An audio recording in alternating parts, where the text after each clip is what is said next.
We biologists and social scientists talk in metaphor a lot, to a dangerous degree. We talk about human beings as if we are like 19th century machines with all their levers and switches and triggers and all of that. Very easy to understand, very intuitive for humans, not particularly accurate.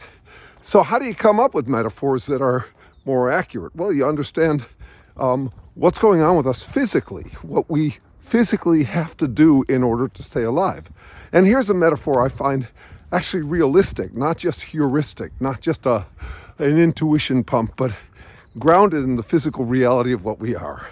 We have to constantly regenerate ourselves because we are at risk of degeneration. This is true of all organisms because it's true of the universe itself. Everything degenerates. That's the second law of thermodynamics. And one manifestation of it that is really interesting to me is oxygen, a highly reactive molecule that proliferated with the proliferation of plants, is abundant in our air everywhere. We need it. Energy is necessary for regenerating ourselves. But at the same time, energy is what degenerates things. Think about the wind. The wind doesn't organize papers. It mixes them up. It throws them all around. It strews them, you could say. Okay, so here we are, these organisms that need energy at the same time. We need to be very careful with it because it tends to degenerate things. You could say that the essence of life is using energy in ways that regenerates us, which is about control, it's about constraints, limiting what energy does.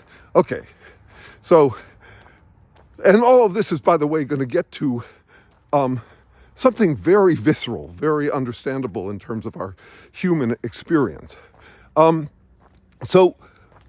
Years ago, millions of years ago, 35 million years ago, humans were like other mammals.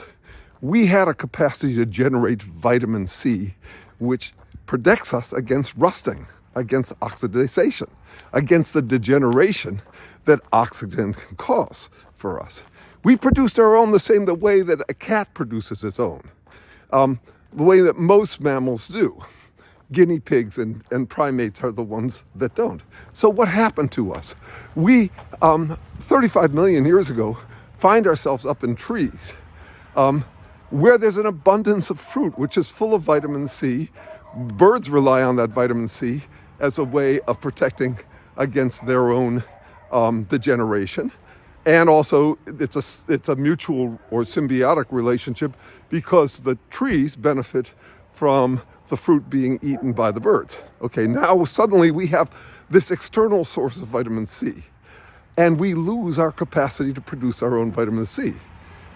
This is all established science. I'm not describing anything that the biologists don't understand about it. In fact, the assumption in science, in biology at this point, is that we gained color vision as a way to recognize, to distinguish between ripe and unripe fruit. Okay, so we lost a capacity to do for ourselves in our regeneration, in our self-regeneration. We lost the capacity to produce our own vitamin C, and now we are, you could say, addicted to an external source of vitamin C. Now let me move to the human realm, not the degeneration that happens in physics, in the physics of oxidation, but the degeneration of our mojo, of our sense of well-being. Humans are a very anxious species. We are anxious. Why? Because we have language. We have emotions and we have language. And language exposes us to way more threats and missed opportunities than can be considered even by a dog or a primate or a dog or a monkey or any other kind of creature. That is, just think of the variety of things that you could worry about that other organisms don't have to worry about. They can't worry about it. They don't have language. They can't foresee their own deaths in detail the way we can. They can't ruminate about past mistakes or anticipate future doom. So we're very anxious. And we need to keep on regenerating our mojo, our spirits. We need affirmation like no other creature does. We hunger for it. Affirmation is how we protect our mojo against degeneration. Okay, so suppose you find a source of external mojo regeneration. Someone or something or some group that affirms who you are. And you lose the capacity to generate your own mojo because you're now reliant on this external source for affirmation.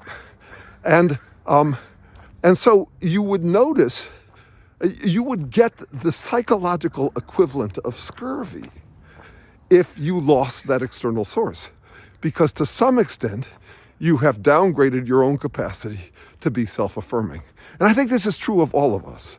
I think we all have this need for affirmation that we don't admit to because admitting to it would be disaffirming. And we end up gravitating, you could say, though that's a metaphor.